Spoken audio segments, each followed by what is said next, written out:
Assalamualaikum warahmatullahi wabarakatuh. Perkenalkan, kami dari kelas 1243 akan mempresentasikan studi kasus tentang kompor organ dengan peneliti yang bernama Dr. Insinyur Herman Johannes. Di sini kami akan mempresentasikan dampak positif dan negatif serta sikap selektif terhadap kemajuan iptek. Sebelumnya, perkenalkan, Saya Absal Akbar, nomor absen 9. saya Melinda Ayu Puspita, absen 12.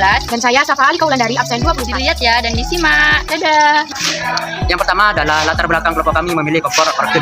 Kesadaran untuk mengantisipasi terjadinya krisis bahan bakar minyak bumi atau BBM pada masa yang akan datang telah banyak dilakukan pada berbagai macam riset. Alternatif bahan bakar minyak bumi dewasa ini telah banyak dilakukan. Selain bioetanol, pemanfaatan lainnya adalah sampah.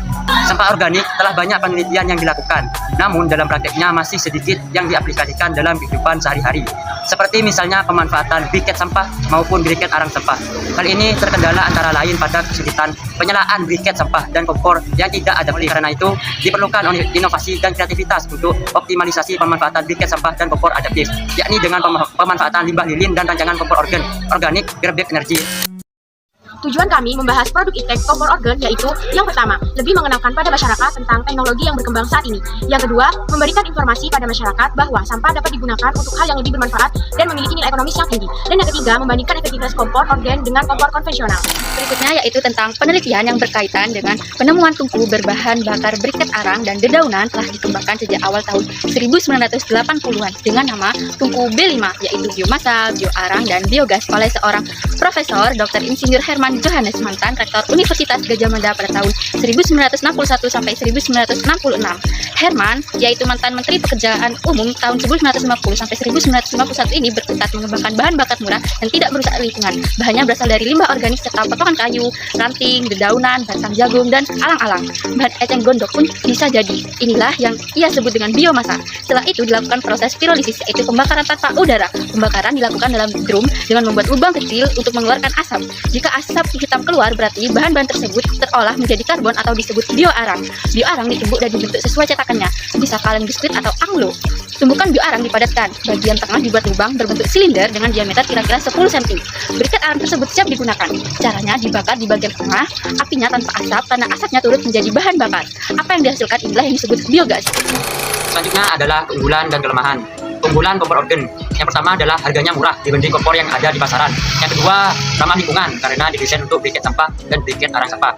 Yang ketiga, dapat memberikan peluang pekerjaan bagi masyarakat. Yang keempat adalah dapat memberikan inovasi kompor berbahan bakar alternatif. Kemudian kelemahan kompor organ. Yang pertama adalah dalam proses penjernihan diperlukan sinar matahari sehingga jika diproduksi pada musim hujan akan ada kendala. Yang kedua, tanah liat yang saat ini mulai sulit didapatkan. Yang ketiga, mudah pecah. Dan yang keempat, berat sehingga tidak praktis dibawa kemana-mana. Dari serangkaian penelitian yang dilakukan, diperoleh beberapa kesimpulan sebagai berikut. Yang pertama, briket sampah dan briket arang sampah dapat dibuat dengan mudah, murah, dan sederhana, serta dapat digunakan sebagai energi alternatif. Yang kedua, kompor organ dapat dibuat secara mudah, murah, dan sederhana, serta dapat digunakan untuk memasak berbahan briket sampah dan briket arang sampah. Kemudian dampak positif dari iptek dalam aspek sosial budaya. Yang pertama, kemajuan teknologi dan informasi yang ditandai dengan munculnya internet dan makin canggihnya alat-alat komunikasi secara langsung telah mempermudah kita untuk memperoleh informasi dari berbagai daerah maupun dari belahan bumi lainnya, sehingga kita secara tidak langsung telah melakukan proses transformasi ilmu. Selain itu juga, dengan adanya informasi tersebut, kita bisa mencontoh atau belajar banyak dari tata nilai sosial budaya, cara hidup, pola pikir yang baik, maupun ilmu pengetahuan dan teknologi dari orang lain yang telah maju. Misalnya, kita bisa mencontoh etos kerja dan semangat kerja keras dari Profesor Dr. Insinyur Herman Johannes untuk menciptakan kompor organ yang dapat diterapkan dalam kehidupan kita. Yang kedua adalah aspek ekonomi.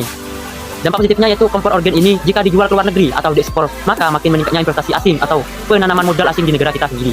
Dan yang kedua, meningkatnya kesempatan kerja dan devisa negara. Yang ketiga, meningkatkan kemakmuran masyarakat. Dan selanjutnya adalah dampak negatif dari iptek. Yang pertama dalam aspek sosial budaya. Yang pertama, bisa mengakibatkan kesenjangan yang semakin tajam. Yang kedua, makin memudarnya semangat gotong royong, solidaritas, kepedulian, dan kecakawanan sosial. Yang ketiga adalah ketergantungan terhadap teknologi sehingga membuat manusia cenderung lebih malas-malasan dan norma-norma dalam masyarakat akan luntur. Yang kedua adalah aspek ekonomi. Pertama, dampak negatifnya adalah akan timbulnya kesenjangan sosial yang tajam sehingga akibat dari adanya persaingan bebas. Nah, berikutnya yaitu tentang sikap selektif sosial budaya. Pengaruh iptek dalam bidang sosial budaya diantaranya dalam hal gaya hidup, gaya pakaian, dasar ikatan hidup bermasyarakat, dan mudahnya mendapat informasi dan ilmu pengetahuan. Agar hal tersebut bersifat positif dan dapat diserap ke dalam budaya kehidupan kita sehari-hari, maka kita perlu mengusahakan perubahan nilai dan perilaku, antara lain yang pertama, terbuka terhadap inovasi dan perubahan. Yang kedua, berorientasi pada masa depan daripada masa lalu. Yang ketiga, dapat memanfaatkan kegunaan iptek. Yang keempat, menghargai pekerjaan sesuai dengan prestasi. Yang kelima, menggunakan potensi lingkungan secara tepat untuk pembangunan.